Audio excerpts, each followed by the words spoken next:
Hi!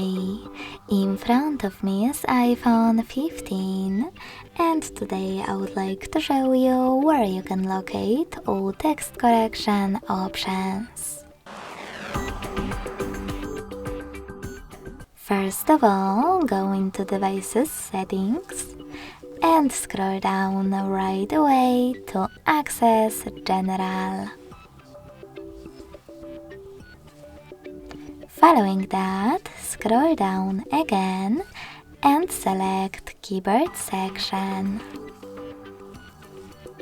As you can see, under all keyboards, all text correction options can be located. In order to manage them, just tap on the switchers next to the chosen ones.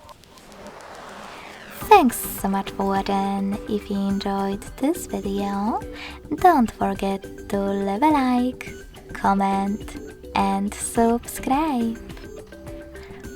Bye!